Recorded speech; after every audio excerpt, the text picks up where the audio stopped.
The alternative Prime Minister, the leader of the Liberal Party, and our mate, none other than Peter Dutton. Please welcome.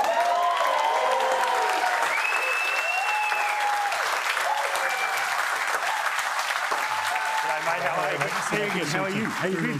Take a seat, take a seat. Take a seat, mate.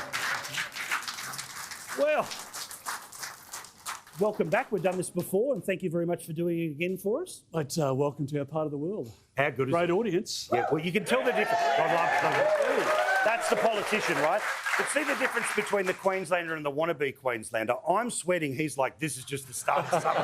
Don't worry about that. See how the interview goes. I might be sweating by the end. All right. We'll see what the questions are from good people. Today, interestingly and amazingly, 91% of people who were surveyed disagreed with what Lydia Thorpe did. You were in the room.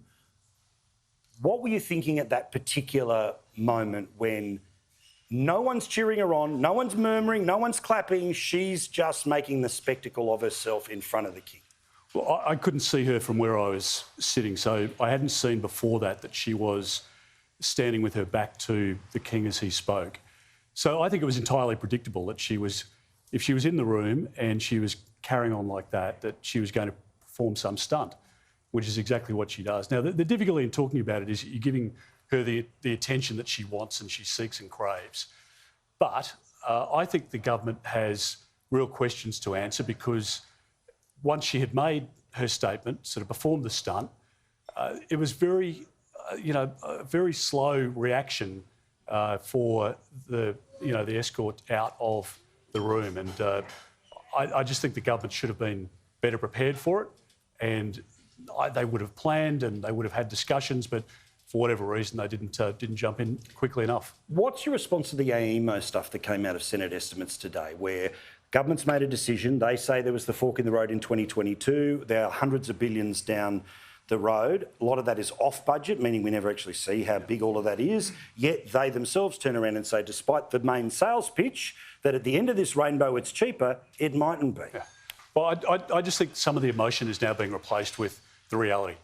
And as you pull the sheet back on this, you're going to start to see a lot of anomalies. And Chris Bowen, I think, has been misleading the Australian people, along with Anthony Albanese, for years now.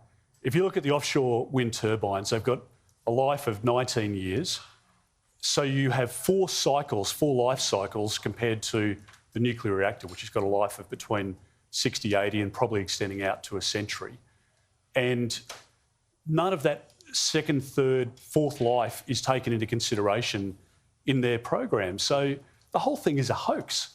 And I think the penny has dropped for a lot of Australians. A lot of people have been well ahead of this debate, and the frustration is building in the community because when the Prime Minister promised on 97 occasions he'd reduce power bills by $275, for most people they've gone up by $1,000. And amazingly, if your promise in going into 2013 was stop the boats, but 2 years in, they weren't stopping, people would be going nuts. I mean, this was a The ABC would be outraged. Wouldn't they just? Wouldn't they? Yeah. They may also actually be investigating what may or may not have happened inside the Deputy Prime Minister's office. Oh, no, that's right, only if it's Barnaby Joyce, but we get the idea, right?